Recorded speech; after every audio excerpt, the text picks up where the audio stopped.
어느 어린이의 일기장입니다. 읽어드릴게요. 제가 충치가 생겼다. 매일 과자를 먹고 이를 잘 안 닦았기 때문이다.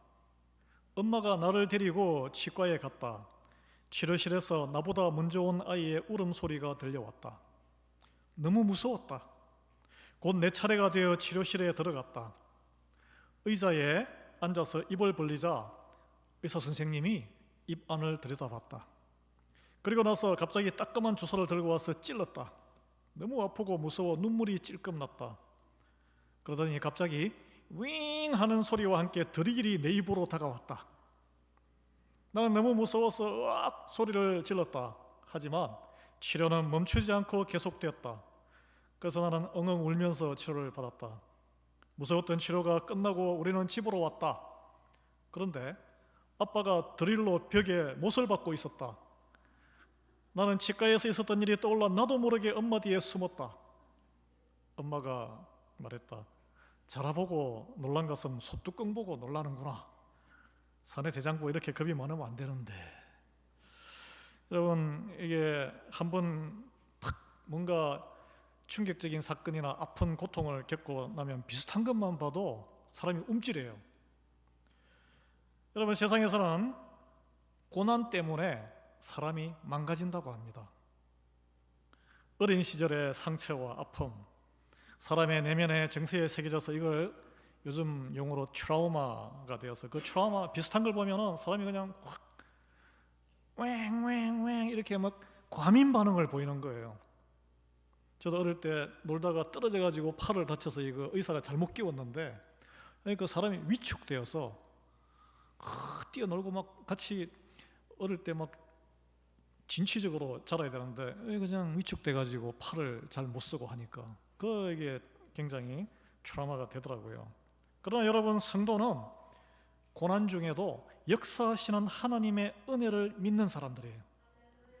그래서 인생을 살아가면서 우리 닥치는 고난, 어려움, 고통 피해갈 수 있는 사람 아무도 없습니다.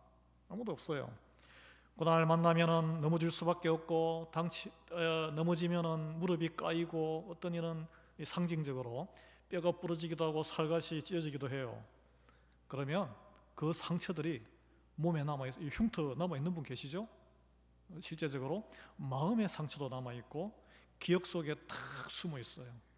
우리를 그것이 위축시키는 거예요. 이 어린이처럼. 상처가 크고 쓰라릴수록 다시는 경험하고 싶지 않은 악몽 같은 트라우마, 배신을 당했다든지 돈 문제에 얽혀가지고 믿는 이에게 배신당했다든지 이런 경험. 그러나 어떤 상처든지 하나님의 손에 들어 쓰여지면 캄캄한 경험, 흑역사였던 것이 하늘의 별처럼 찬란한 별로 바뀔 수 있다는 거예요. 여러분, 이게 충치 때문에 치과에서 공포스러운 경험을 했던 이 어린이, 어릴 때는 이가 많이 썩고 빠지고 하잖아요. 모든 어린이가 다 치과를 거쳐갑니다. 이 드릴 소리 좋아하는 사람 아무도 없어요. 윙 하는 소리. 아마 그 소리에 평생 알레르기 반응으로 트라우마를 안고 살아갈 수 있습니다.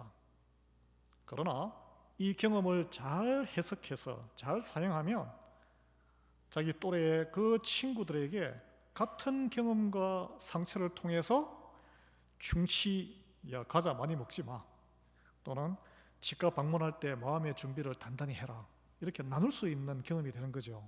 하나의 예입니다. 오늘 본문은 하나님의 은혜로 구원받은 성도들의 과거, 우리의 모습, 이미 이루어진, 그리고 지금 현재의 모습, 그리고 미래의 과거, 현재, 미래를 간단하게 정리해주는 아주 중요한 구절이에요.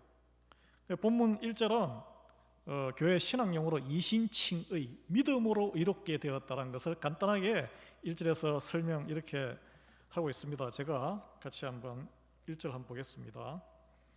그러므로 우리가 믿음으로 의롭다 하심을 받았으니 우리 주 예수 그리스도로 말미암아 하나님과 화평을 누리자라고 이렇게 두 문장에 연결이 되어 있어요.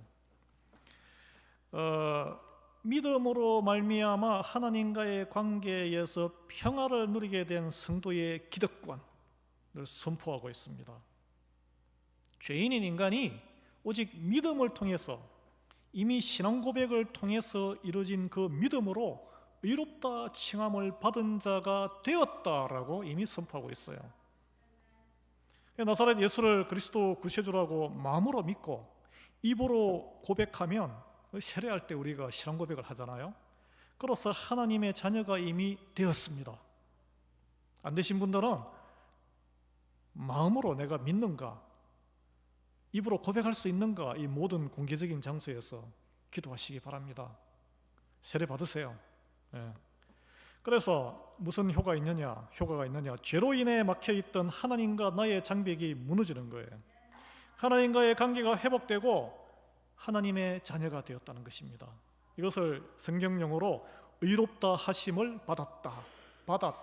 내가 이런 게 아니고 받았다라고 이렇게 하는 거예요. 짧게 요약하면 우리 주 예수 그리스도로 말미암아 우리는 하나님과 화평하게 되었다. 여기서 믿음은, 내 믿음도 믿음이 들어가지만 믿음은 아주 좁쌀처럼 작은 믿음이에요. 누구의 믿음으로? 예수님의 믿음으로 된 거예요. 여러분, 이 믿음으로 이렇게 되었다는 것은 내 믿음의 100%로 믿음으로 이렇게 하나님과 관계가 회복됐다, 그렇게 생각하시면 안 된다는 거예요. 그래서 이 다음이 중요한데, 이제 성도가 되었어요. 하나님의 자녀가. 그럼 뭐가 다르냐? 하나님과 화평을 누리는 삶을 살아간다는 거예요. 그래서 뭐 평강하고 화평하고 감사하고 기쁘고, 그런데 좀 약간 현실적으로 좀 잘 안 와닿죠. 별로 바뀐 게 없는 것 같은데, 여전히 관계 간에 갈등도 있고 어려운 일도 있고 재정적으로도 어렵고 잘 안 풀릴 때도 있고, 여러분 그런 의심이 들 것입니다. 근데 바울이 이 화평을 누리고 살아가는 것에 대해서 또 추가 설명을 이렇게 합니다. 하나님의 영광을 바라고 즐거워하는 것이다. 즐거워한다는 것이 앞에도 나오고 뒤에도 나옵니다. 이건 이제 이 땅에 살아갈 때 현재를 이야기하는 거예요. 근데 우리의 삶이 즐겁지가 않고 힘들 때가 더 많아요, 사실은. 왜 바울은 이렇게 즐거워한다고 현재형으로 이야기를 할까요? 오늘 주제. 우리의 삶은 여전히 고난과 어려움의, 크고 작은 어려움의 산 넘어 산이에요. 여러분, 고대 그리스에 탈레스라는 사람이 있었는데, 어느 날 하늘의 별을 바라보며 밤길을 걷다가 그만 발 앞에 웅덩이를 못 보고 그래서 철퍼덕 엎어졌어요.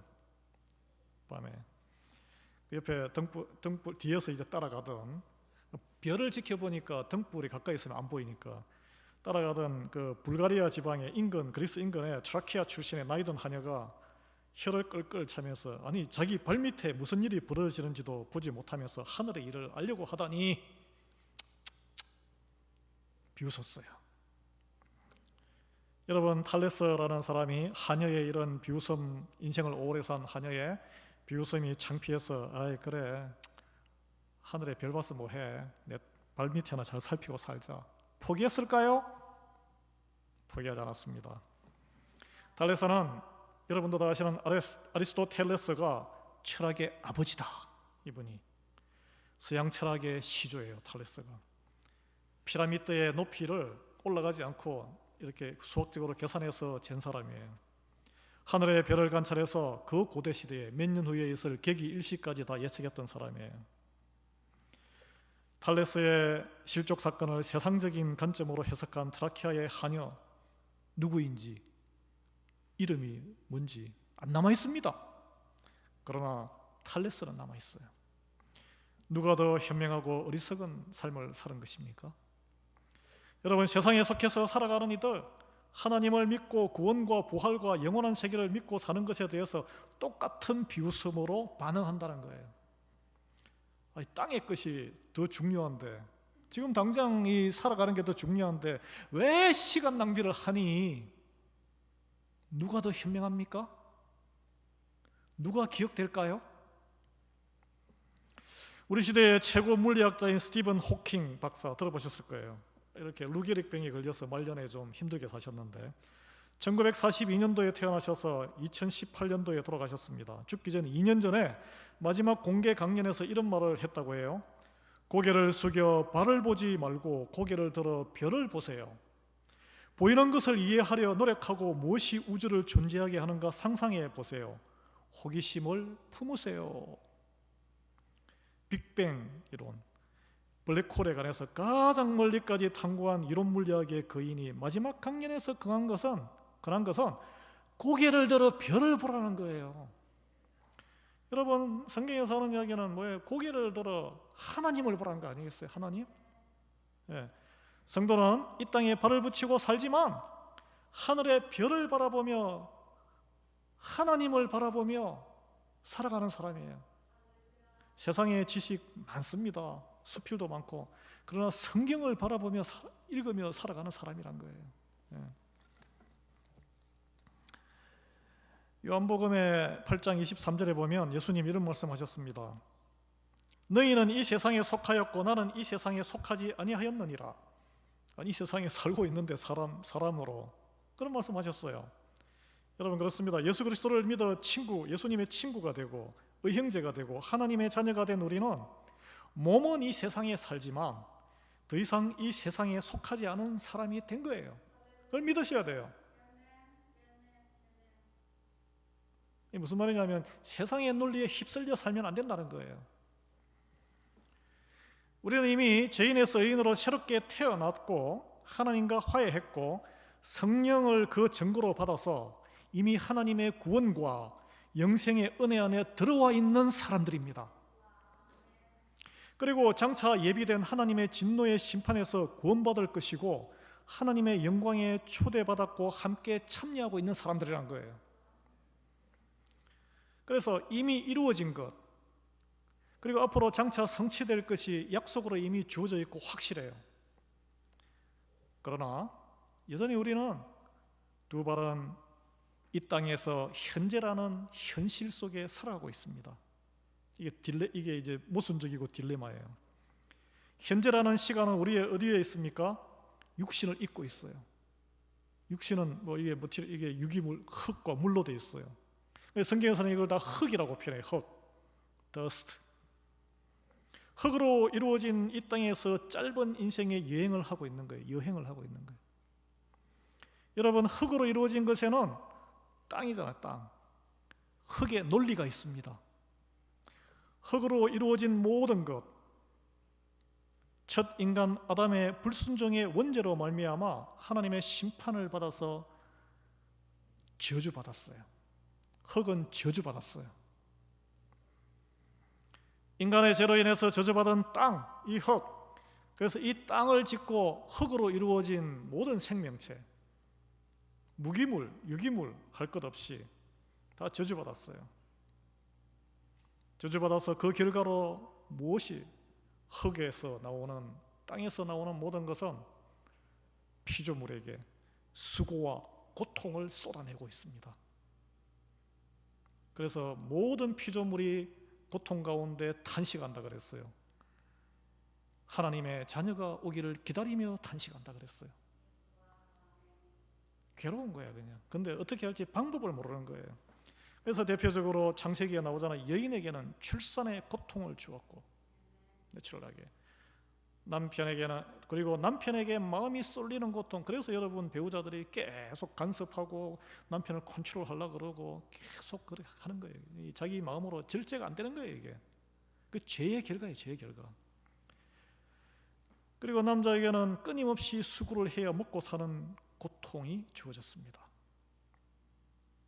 돈 많이 벌어도 마찬가지예요. 계속 신경이 쏠리는 거예요. 그냥 먹고 살만한데도.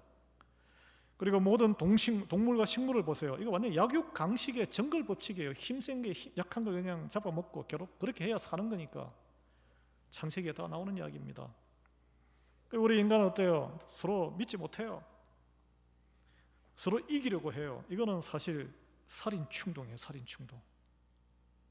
형제가 형제를 죽이고, 첫 형제가 내 생각으로 판단하려고 내가 다 옳아, 하나님 행세하려는 이런 뿌리 깊은 죄성을 안고 있습니다.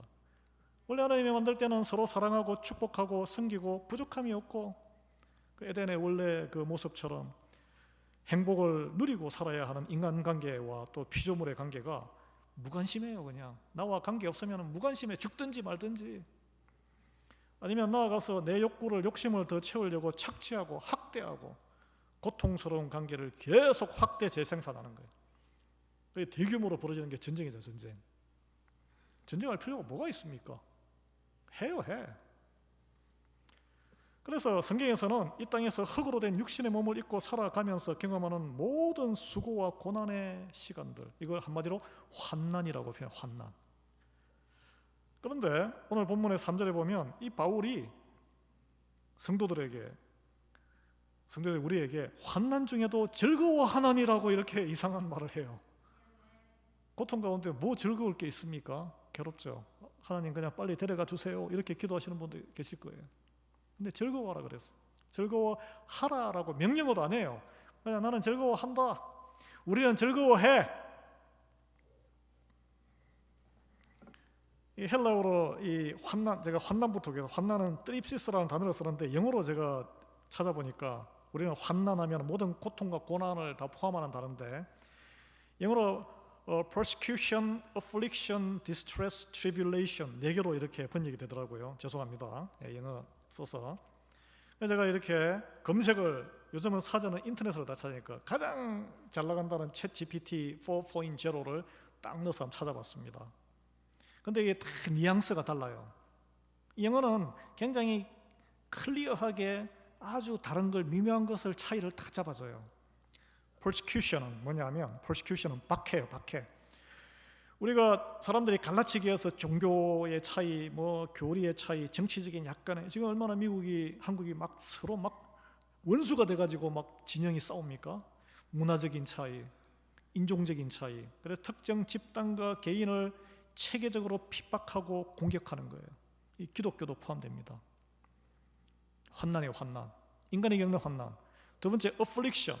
이거는 신체적으로, 정신적으로 고통, 질병, 얼마나 많은 질병. 오늘 여기 또 5, 6월에 환절기에 호흡기 질환도 걸린 분도 있고, 연세 드셔서 몸이 아프고 막 이렇게 막 편두통에다가 또 이게 날씨 흐리면은 막 이렇게 신경통에다가 뭐 많잖아요.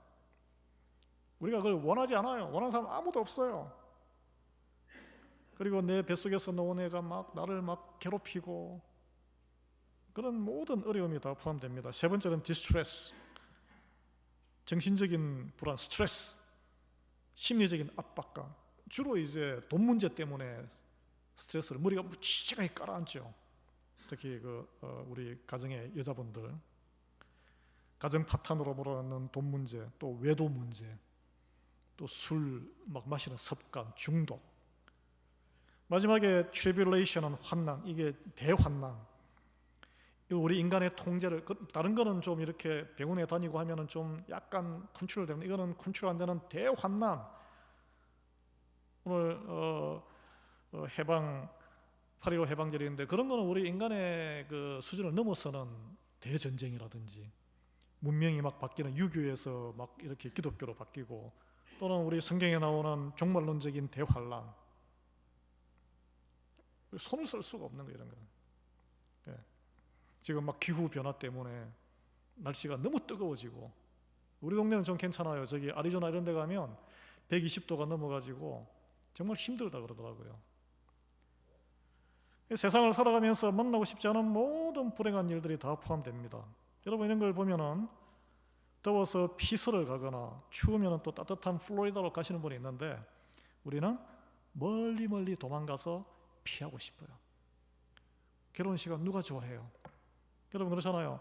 그리고 또 못 피하면은 뭐라도 매달리고, 우리는 하나님 알기 때문에 주님께 기도하지만, 우리 부모님 세대는 물 떠놓고 기도하고 뭐 가서 무당도 찾아가고 별일을 다 매달리는 거예요. 매달려. 그런데 오늘 이 성경의 말씀은 즐거워한다 그래요. 즐거워한대요. 이걸, 야, 이게 무슨, 어떻게 즐거워할 수가 있어요? 도망을 가든지 피하든지 이 시간이 빨리 좀 지나가게 해주십시오, 빌든지 해야지. 이게 상식적인 반응이잖아요. 영어로는 이렇게 번역이 됐지만, 제가 헬라어를, 원어를 다시 한번 찾아보니까 이게 아주 좁은 공간에 사람을 여러분 막 쥐어짜듯이 쑤셔 넣어가지고 프레셔, 제가 그게 생각이 나더라고요. 이게 이제 마늘을 딱 까가지고 이렇게 쫙 짜는 거 있죠. 그것처럼 사람을 넣어가지고 꽉 움츠려. 여러분, 어떤 일이 터지면은 마음이 막 그렇게 꽉 숨을 못 쉴 정도로 그런 답답한 마음, 하소연할 때도 없고, 이런 상황을 이야기하는 거예요. 이런 상황을. 그런데 그 상황에서 즐거워해요? 예. 이상한 거예요. 이상한 거예요. 그 즐거워하는 이유가 오늘 보면은 그럼에도 불구하고 나는 이미 구원을 받은 사람이고 미래의 심판에서 또 확정받은 성령님이 내 안에 가셔서 내가 지금은 이렇게 힘들지만 하나님이 계시지, 이 순간에도. 이걸 생각하니까 즐거워한다는 마음이 나온다는 거예요. 자, 이런 비결을 저희들은 다 누리고 싶어요. 캄캄한 밤에 돌부리와 웅덩이 피하려고 밑만 보고 그러면 캄캄한 밤길을 계속 헤매입니다. 고개를 들어 밤하늘을 바라보면 총총히 빛나는 별들이 있다는 거예요. 그 별을 보면은 목적지의 방향을 찾을 수 있고 갈 수 있어요. 뭐 가다가 웅덩이에 빠지고 엎어지고 하겠죠. 돌에 넘어지고 해요. 그래도 거기서 뱅글뱅글 도는 것보다는 목적지로 가는 게 중요한 거예요. 방향을 알 수 없는 상황에서 인생의 역전의 계기, 하나님의 말씀이 내 안에 들어와서 내 상황과 삶이 제대로 해석될 때입니다. 환난을 만나면 이제 망했구나, 앞뒤 다 막혔구나, 나는 이제 어떡하지? 이렇게 돼야 되는데 어떤 사람들은 오늘 여기 바울이 그래요. 더 평강해지는 거예요. 더 담대해지는 거예요. 그것은 그 순간 그 사람은 알고 있었기 때문에, 하나님이 내가 지금 잡히지도 않고 응답도 없지만 하나님이 지금도 나와 함께 한다는 믿음이 있기 때문에 그런 거예요. 예. 여러분, 장로님 기도하셨지만 다니엘의 세 친구 우리 새벽 예배에 나옵니다. 지금 그 다니엘서에 바벨론 왕이 금신상을 탁 세워놓고 김정일이 김일성이 그 높이처럼 23m, 27m 번쩍번쩍 세워놓고 거기 절 안 하면 너 태워 죽여버릴 거야, 아오지 탄강에 보내버릴 거야. 여러분, 그러면 어떻게 하시겠어요?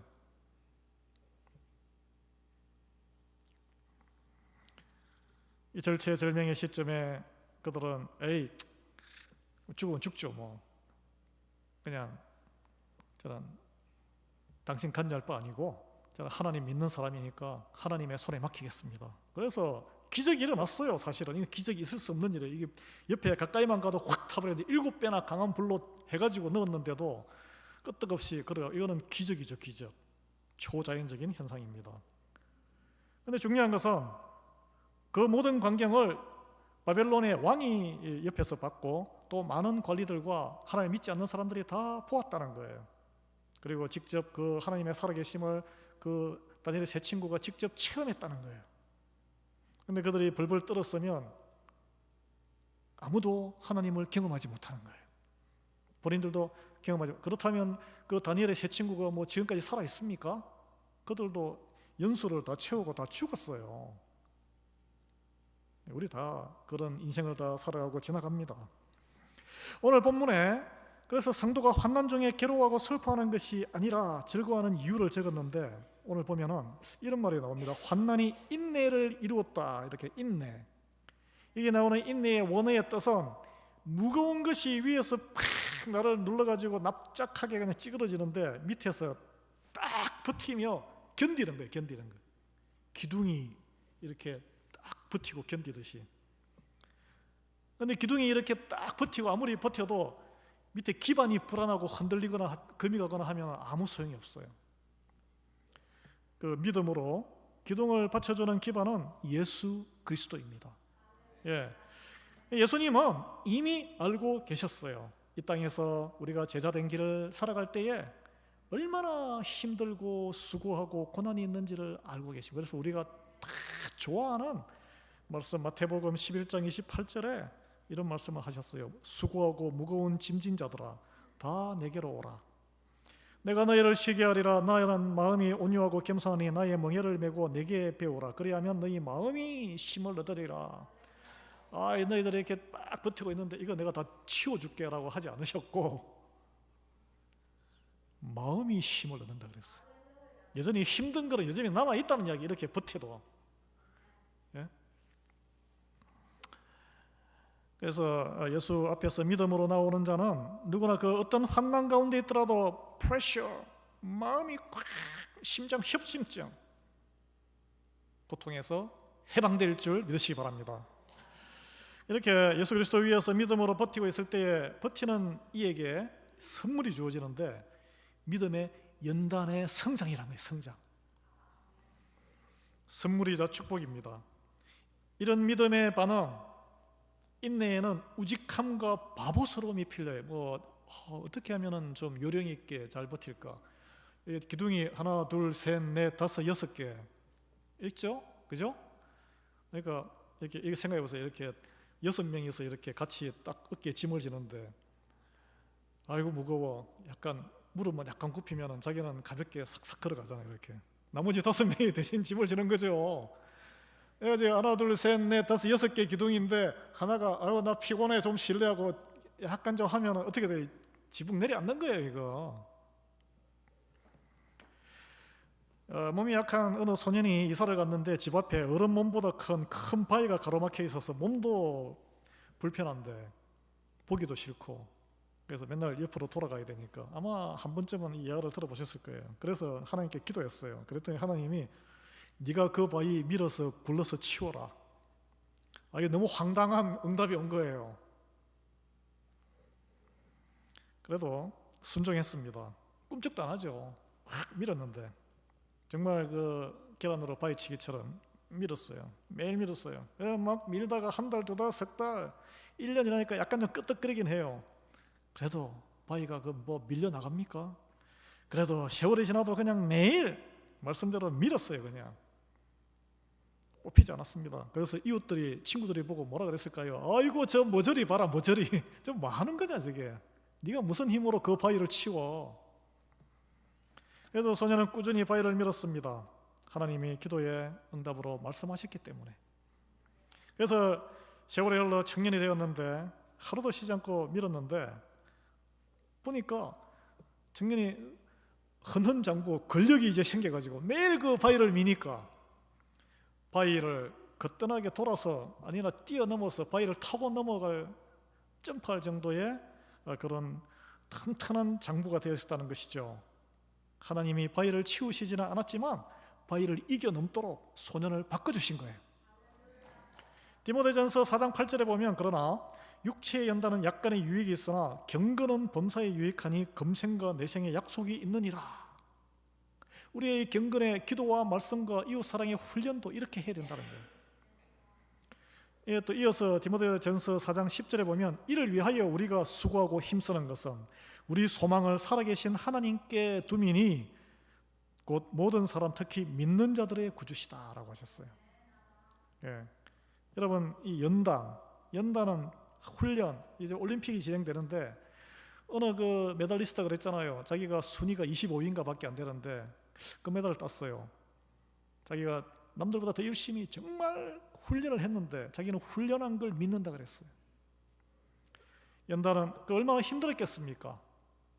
그리고 또 배드민턴 협회의 그런 문제점을 또 폭로한 그 어린 선수가 있는데 자기가 막 이를 악물고 참았대잖아요. 메달을 딸 때까지.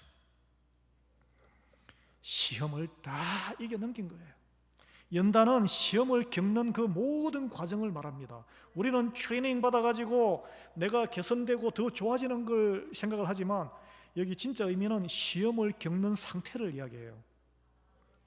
우리가 신앙생활에서 시험이 오고 가정생활에서 부부생활에서 여러 가지 시험 들 때가 많아요. 그것을 감사함으로 받아들이면 성장의 계기가 됩니다. 하나님께 내가 시험이 들었어요. 여러분 시험이 들은 마음이 있어요. 그러면 할렐루야 하고 감사 헌금을 하셔야 돼요. 시험을 주셔서 감사합니다.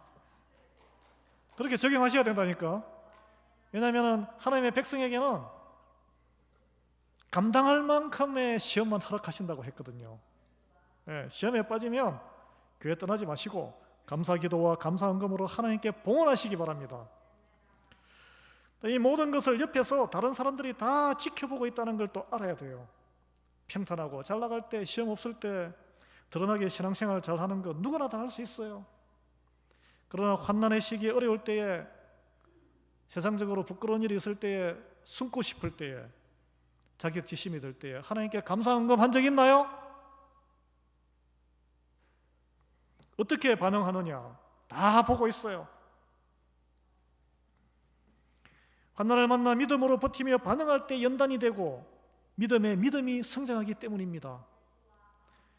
믿음으로 감사함으로 반응할 때 이 시험들이 하나님의 뜻대로 나를 연단하는 기회로 사용되는 것이고, 연단을 통해서 오늘 말씀은 소망이 이루어진다. 소망이 뭡니까? 내 개인적인 소망은 내가 구원받는 천국으로 완전히 그냥 영광에 들어가는 거고, 나중에 또는 지금 가장 큰 소망은 뭐냐면 나로 인해서 예수 그리스도가 전도받아서 영혼 구원의 열매를 맺는 거잖아요. 그처럼 큰 기쁨의 감격을 여러분 맛보셔야 되는 거예요. 이걸 중요한 건 아는 것인데 이걸 어떻게 알 수 있어요? 저질러 보고 경험해봐야 합니다. 다니엘의 세 친구가 자기가 믿음으로 선택했더니 그런 일이 일어난 거예요. 믿음으로 딱 저지르면 역사가 일어납니다. 역사가 일어나요. 오늘 로마서 이 본문을 쓴 사도 바울은 자기가 겪어봤기 때문에 알고 있는 거예요. 선교 여행 중에 권장도 맞고 성벽 바깥으로 던짐을 당하고 파선도, 배가 침몰도 당해보고 드디어 지하 감옥에도 갇혔는데, 감옥에 갇혀서 어떻게 했습니까? 그 고난 중에 즐거워하고 찬송하고 기도했어요. 그래서 지진 나가지고 탈옥할 찬스였는데 탈옥 안 하고 자기를 알려던 그 간수 로마 군인을 살리고 또 그 집안을 전도해서 그 하나님을 믿는, 정말 있을 수 없는 일의 그런 기적을 경험하는, 천국의 소망, 정말 하나님의 말씀이 옳구나, 이걸 경험한 거죠. 여러분, 소망에 이르는 길, 환난 가운데 우리가 경험해봐야 하는 것입니다. 그런데 대부분은 꼭 인내가 필요한데 인내를 못하고 쓰러져요. 아니면 세상적인 방법으로 위로를 받고 싶어해요.